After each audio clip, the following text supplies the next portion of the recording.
ఈరోజు Autodesk మాయాలో ఏరోప్లేన్కి materials ఎలా apply చేయాలో తెలుసుకుందాం. ముందుగా ఏరోప్లేన్ సెలెక్ట్ చేసి సెల్ఫ్ మెనూలో రెండరింగ్ మీద క్లిక్ చేయండి. ఇందులో బ్లెండ్ మీద క్లిక్ చేయండి.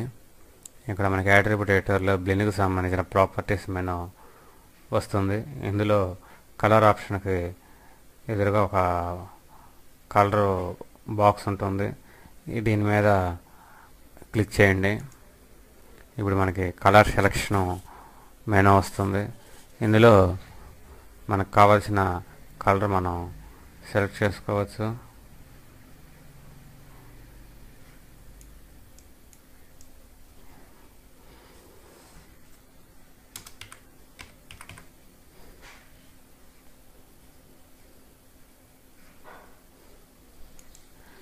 మనం సెలెక్ట్ చేసిన కలర్ ఇక్కడ మనకి ఏరోప్లేన్కి అప్లై అవ్వడం గమనించవచ్చు. అదేవిధంగా ఏరోప్లేన్ ముందు ఉన్నమాట ఫ్యాన్కి వేరే కలర్ అప్లై చేద్దాం. అదేవిధంగా ఇక్కడ వీల్స్కి కూడా వేరే కలర్ అప్లై చేద్దాం. ముందుగా ఇది మొత్తం కంబైన్ చేస్తుంది కాబట్టి సెపరేట్ చేద్దాం. సెపరేట్. ఇప్పుడు ఈ ఫ్యాన్ని సెలెక్ట్ చేసి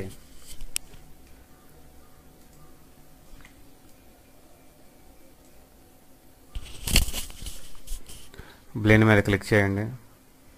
ఇప్పుడు మనకు కావాల్సిన కలర్ మనం సెలెక్షన్ చేయొచ్చు.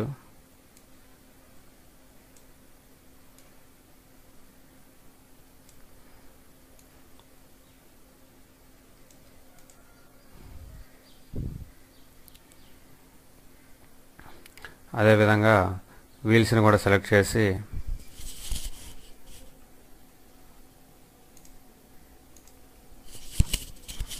దీనికి వేరే మెటీరియల్ అప్లై చేద్దాం.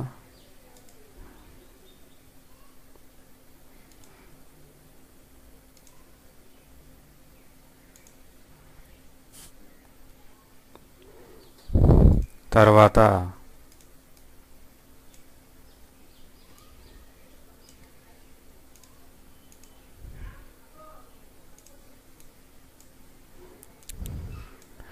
ఇప్పుడు ఇక్కడ గ్లాస్ ఎఫెక్ట్ వచ్చేటట్టుగా ట్రాన్స్పరెన్సీ అప్లై చేద్దాం. దీనికి ఫేస్ సెలెక్ట్ చేసి ఇక్కడున్న ఫేస్ని సెలెక్షన్ చేసి దీనికి మళ్ళీ ఇంకోసారి బ్లెండ్ మెటీరియల్ తీసుకొని ఈ బ్లెండ్ మెటీరియల్కి ఇక్కడ మనం ట్రాన్స్పరెన్సీని ఇంక్రీజ్ చేయండి.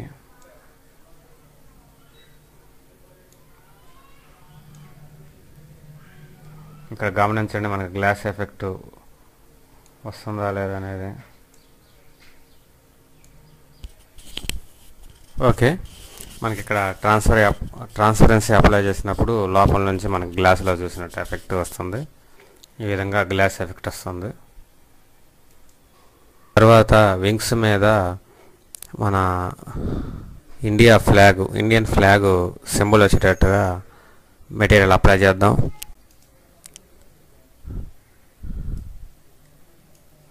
ఫేస్ని సెలెక్ట్ చేసి ఫేస్ సెలెక్ట్ చేసిన తర్వాత ఇక్కడ పాలిగాన్ సెలెక్ట్ చేసుకొని క్రియేట్ యూవీలో ఆటోమేటిక్ మ్యాపింగ్ మీద క్లిక్ చేయండి. ఇక్కడ విండోస్లో యూవీ టెక్స్చర్ ఎడిటర్ తీసుకొని రెండరింగ్లో బ్లెండ్ మెటీరియల్ అప్లై చేయండి. ఇక్కడ కలర్కి ఎదురుకున్న చెక్ బాక్స్ మీద క్లిక్ చేసి ఫైల్ మెనూ వస్తుంది. అందులో నుంచి మనకు కావాల్సిన ఫైల్ బ్రౌజ్ చేసి మనకు కావాల్సిన జేపీజీని తీసుకోవాలి.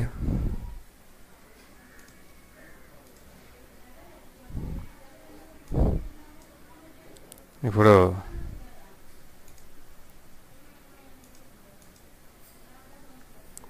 మనకు కావాల్సిన ఫేస్ సెలెక్ట్ చేసిన తర్వాత ఇక్కడ యూవీ టెక్స్చర్ ఎడిటర్లో టూల్ మెనూలో move UV shell tool select చేసి ఇక్కడ క్లిక్ చేయండి.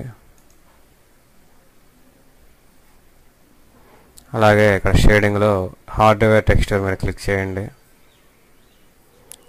ఇప్పుడు మనకు కావాల్సిన పొజిషన్ కరెక్ట్గా ఉండేటట్లుగా దీన్ని అటు ఇటు మనం రీసైజ్ చేయాలి.